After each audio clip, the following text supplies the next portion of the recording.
नमस्कार दोस्तों, आज हम सगुण भक्ति शाखा के बारे में देखेंगे। तो चलिए शुरू करते हैं। सगुण भक्ति शाखा में कृष्ण काव्य धारा के बारे में पढ़ेंगे। पुराणों में वर्णित कृष्ण लोक रंजक खुशी थे, महाभारत में वर्णित कृष्ण लोक रक्षक थे। भागवत पुराण में राधा का कहीं उल्लेख नहीं है। अष्टछाप की स्थापना जो है 1565 ईस्वी में विट्ठलनाथ ने की थी। अष्टछाप की स्थापना किसने की थी? विट्ठलनाथ ने। और कब की थी? 1565 ईस्वी में। अष्टछाप में 4 शिष्य बल्लभ जी के एवं 4 शिष्य विट्ठल जी के थे। बल्लभाचार्य के शिष्य थे कुंभनदास, सूरदास, परमानंद दास और कृष्णदास। और विट्ठलनाथ जी के शिष्य थे गोविंद स्वामी, चित स्वामी, चतुर्भुज दास और नंददास। अष्टछाप में सबसे बड़े जो शिष्य थे वो कुंभनदास जी थे और सबसे छोटे नंददास जी थे। आगे हम देखेंगे अष्टछाप के सबसे वरिष्ठ कवि। एक बार अकबर ने कुंभनदास जी को फतेहपुर सीकरी बुलाया तो इन्होंने कहा कि संतन को कहाँ सिकरी सो काम, आवत जावत पनहिया टूटे बिसर गयो हरिनाम। ये जो पंक्ति है ये कुंभनदास जी की है। आगे हम देखेंगे सूरदास जी के बारे में। 1478 ईस्वी में इनका जन्म हुआ था।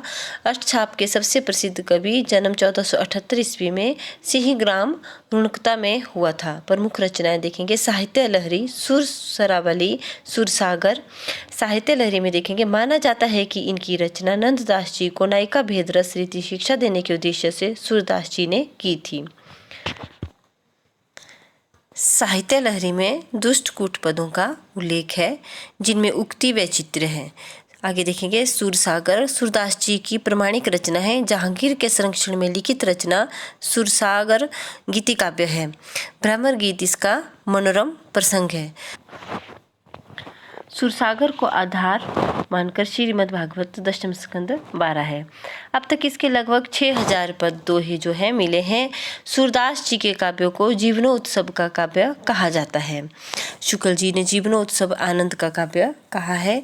शुक्ल जी ने सूरदास को वात्सल्य सम्राट भी कहा है। शुक्ल के अनुसार सूर ने वात्सल्य का कोना कोना झांक लिया है। सूरदास जी पहले दास्य भाव से भक्ति करते थे, फिर विट्ठल जी से मिलने के बाद वात्सल्य भाव से भक्ति करने लगे। सूरदास जी से संबंधित कथन है, कोई खुली आंखों से जो वर्णन नहीं कर सकता वो वर्णन सूरदास जी ने बंद आंखों से कर दिया। ये जो किसने कहा है? ये रामचंद्र जी ने कहा है कि सूरदास जी जो है कोई खुली आंखों से जो वर्णन नहीं कर सकता वो वर्णन सूरदास जी ने बंद आंखों से कर दिया। सूरदास जी के काव्य में वात्सल्य, श्रृंगार तथा भक्ति की त्रिवेणी जो है प्रवाहित है। ये किसके शब्द है? ये आचार्य प्रसाद द्विवेदी जी के शब्द है कि सूरदास जी के काव्य में वात्सल्य, श्रृंगार और भक्ति की त्रिवेणी प्रवाहित है। आगे हम देखेंगे सुरसागर में 3 भ्रमर गीतों का वर्णन है। सुरसागर में कितने भ्रमर गीतों का वर्णन है? 3। सूरदास जी की गोपियाँ भावुक थी, नंददास जी की गोपियाँ बाकपटु थी और भ्रमर गीत परंपरा का आधार श्रीमद् भागवत का दशम स्कंद के 46 तथा 47वें अध्याय है। इसमें केवल 10 श्लोक है। जो प्रमुख भ्रमर गीत है वो इस तरह से है। भ्रमर दूत सत्यनारायण कवि रतन। इसमें माता यशोदा ने भारत माता के रूप में चित्रित किया गया है। स्त्री शिक्षा पर जो है बल दिया गया है।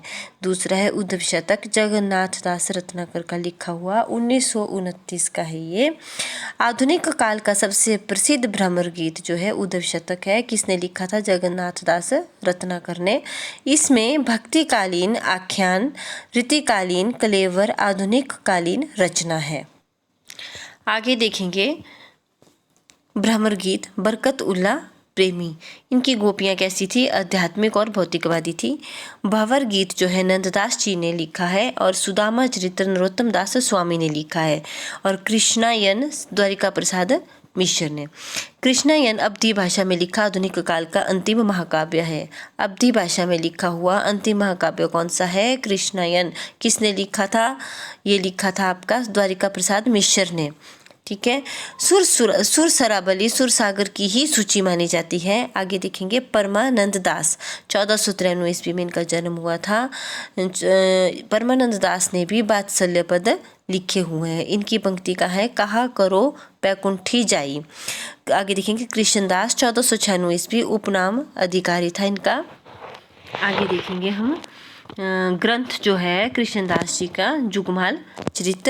इन्होंने अपने बुद्धि बल पर अधिकारी पद की प्राप्ति की थी। कृष्णदास जी शूद्र या निम्न वर्ग के थे। इनकी जो पंक्ति है, मोह मन गिरधर छवि पर अटक्यूं।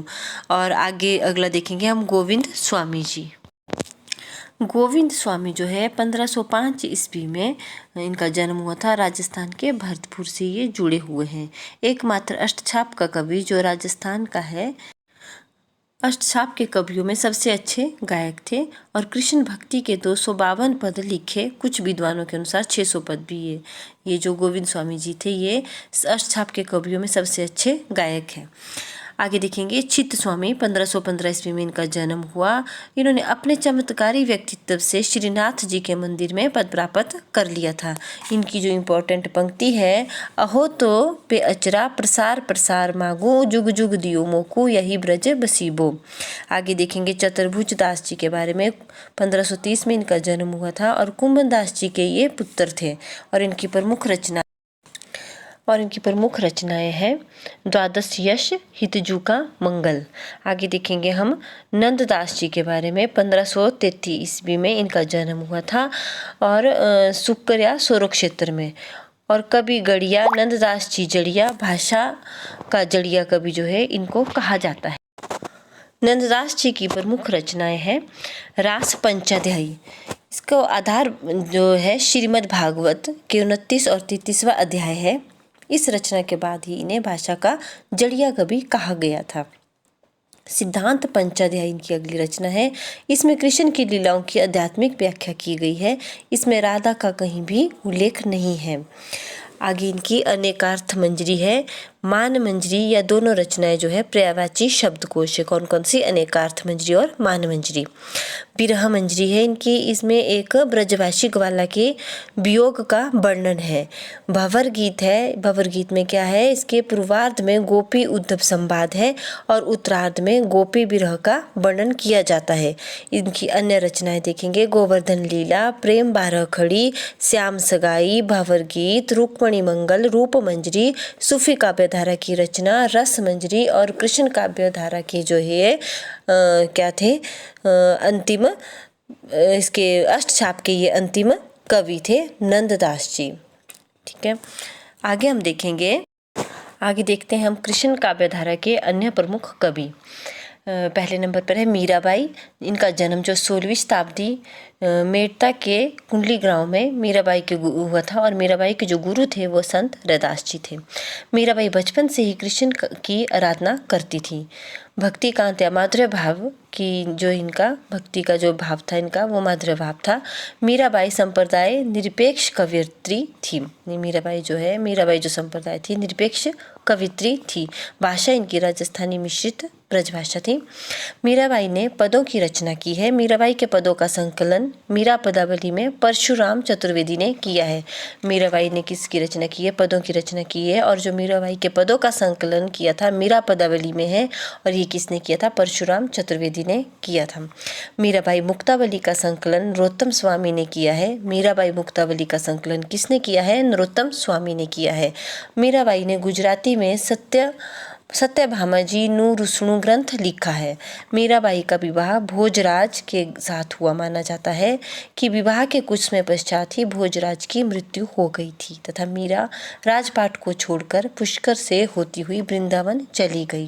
वृंदावन में मीरा ने प्रसिद्ध कृष्ण भक्त जीव स्वामी से भेंट की तथा इसके पश्चात द्वारिका चली गई। द्वारिका में रणछोड़ दास जी के मंदिर में प्रतिष्ठित द्वारिका मूर्ति में मीराबाई समाहित हो गई।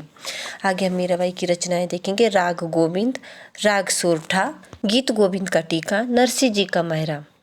आगे देखेंगे हम रस खान के बारे में। रस खान का जन्म जो है 1533 ईस्वी में हुआ, 16वीं शताब्दी में। मूल नाम इनका सैयद इब्राहिम था और भाषा इनकी ब्रज है।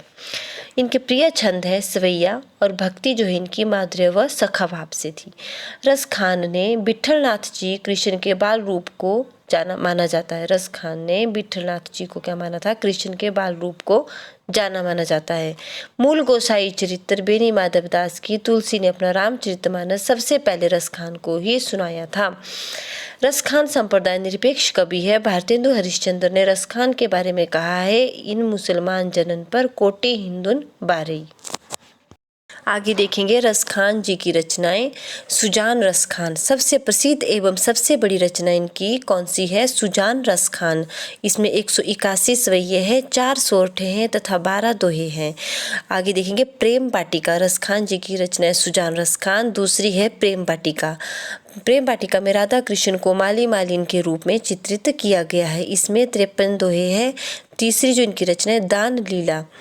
दान लीला दोहों की छोटी सी रचना है। अगली जो रचना है अष्टयाम नायिका भेद का इसमें उल्लेख मिलता है। आगे देखेंगे हम राम भक्ति साहित्य, वो हम अगली वीडियो में देखेंगे। मेरी इस वीडियो को अंत तक देखने के लिए धन्यवाद।